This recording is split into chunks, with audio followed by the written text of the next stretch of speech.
Okay, here's something I just wanted to make a little video of.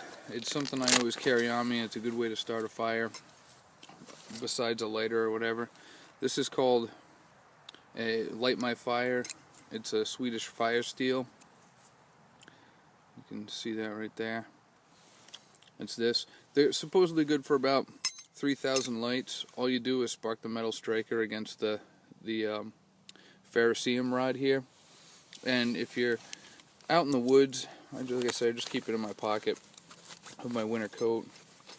It's kind of tough to find. The first part, making any kind of fire, is all about preparation, and when you're out in the woods, one of the hardest things to find right off the bat is grass. But here I am, I'm in the woods behind my house, you can see, and just look for any open areas where the sun can hit down on the ground, and you'll usually find something. Right here, you can see this. This is just little clumps of dried grass. So if you get yourself a good amount of it, you don't need an excessive amount. You just need something to get it started.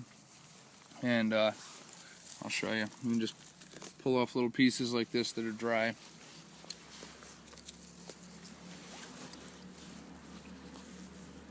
I mean, that's just a small clump right here.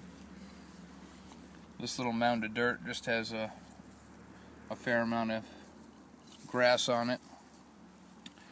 Try to get off anything like that that's still green.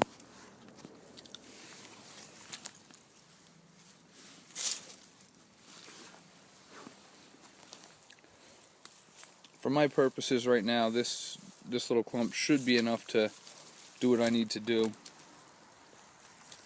And after you get the grass, you want to find a little bit of leaves, some tinder sticks and stuff. I'm going to get everything, and then after I get it all, I'll show you how it goes.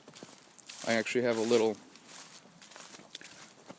not really so much a fire pit, a little teeny fireplace I made, and it's off over here. It's been raining here an awful lot the last 3 weeks or so, and the ground's pretty damp. When you're going to look for dry stuff, the stuff that dries out the quickest is the smallest stuff, like this grass. So, in addition to this, oak leaves, they're all over the ground out here. It's actually a second or third day of winter. So just next step, get a small pile of these. Stuff off the top will probably be drier than anything else.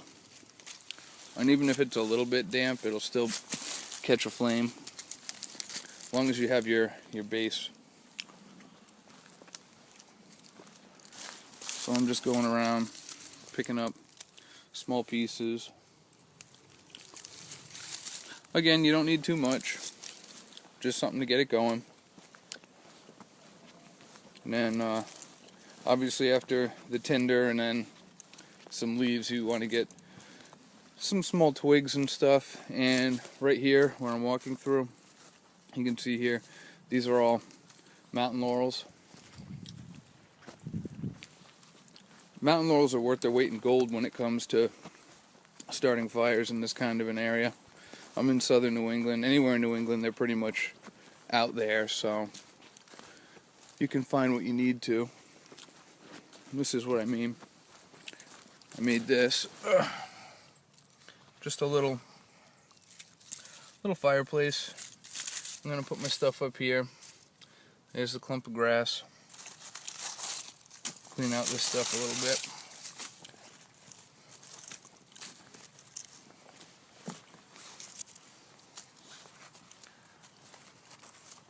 Now if the ground is wet, you're going to end up sucking up moisture from the ground as the fire's going. So if you can, try and find something to make a base for it. Even just small sticks, stuff like this. Line them across the bottom of whatever you're going to use. So what I'm going to do here is just break these twigs up and line them across the bottom like that. Doesn't have to be perfect, just try to get as much of it as you can. covered up, because you can probably see even on the camera that's pretty damp down there.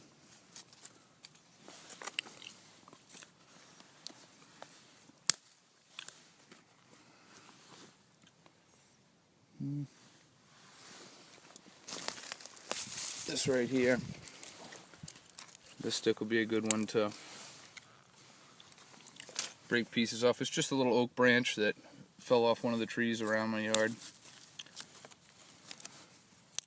And these don't have to be perfectly dry, just something, like I said again, to cover up the bottom. Make everything else on top of that.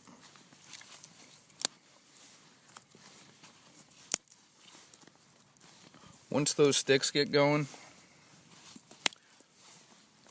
on the top, once you get your fire going and the sticks are in there, there we go, see? That's the cover.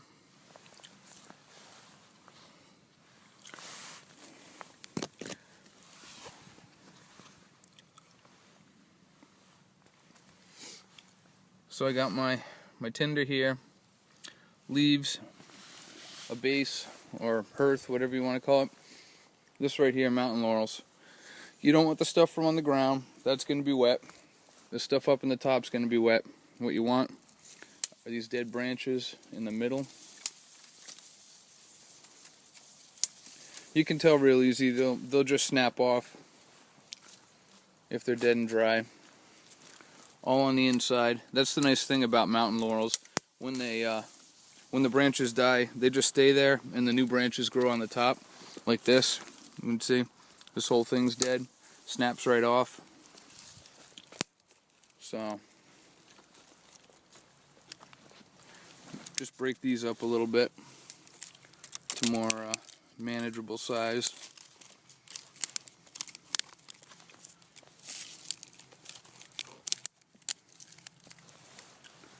Okay.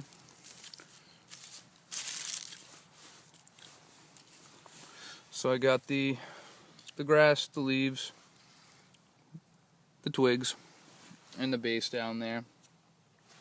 Now I'm gonna get that sparked up and lit, and then try and get the leaves lit next.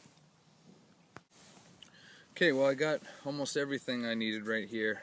I'm taking this video with my iPhone actually. It's such a convenient thing to do it with. I have a tripod that I got with it from eBay. I'm not sure what the brand is, but you can see there. This is a signal mirror, but I'm just using it to show you. There's the phone, and there's the tripod. You can see that, yeah. It's just a little telescopic tripod. It's got a screw mount that you just tighten up on the side of the phone. And I got all my other stuff prepared already. Getting any of these fires, that's the first thing you should do when you're out there, rain or shine. Find a dry place if it's raining, obviously, to store everything. But started off, like I said, the grass, the leaves, and then the mountain laurels. Once I get this going with the FireSteel, I have small pine. To get it, after you get the main kindling on there, using pine that's dry is pretty good because it burns hot and quick. And then some larger stuff. Once you get to this point, I have a couple little oak twigs here to put on there because they burn a little longer. They take more to get going, but once you get a base going, they'll light right up. And at that point, you can throw your regular wood on there, even if it's a little damp. That what you have going should be enough to dry it off. So I'm gonna try and show you right here how I spark. How I can spark this. Yeah. Get that. Alright, so there's this. It's going down here. FireSteel. One thing about this is, most people think you spark like this, you scrape it. You actually take this part and pull it towards you to light this kind of stuff. Now I want to get my other stuff ready over here, so I'm going to put this right down the side here. Get my leaves ready over here. Get this out of the way so I don't lose it. Alright, so again,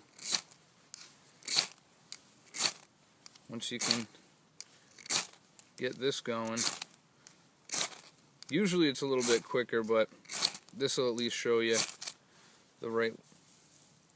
what really happens with it.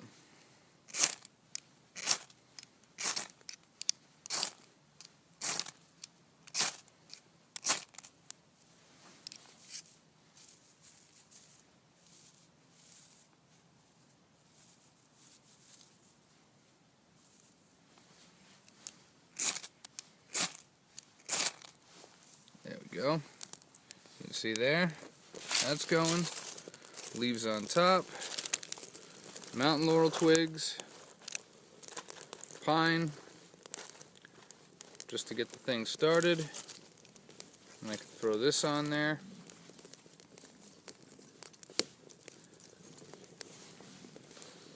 So there it is.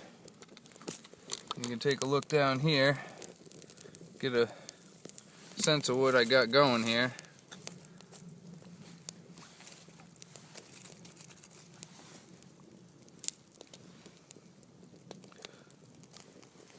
You can see what I mean though. Once you get something going, doesn't take much. I mean, that was a pretty quick fire. Sometimes you can get the flame going on the first or second shot, but yeah. So there it is. Woo! Got the smoke. Let's see if you can see that going. Well, after that, after I tossed everything in there, that's it. It's burning down over here. But had I been really trying to do this for a survival situation or while I was camping, I'd obviously keep on throwing stuff on there. But all it started with was a little bit of grass.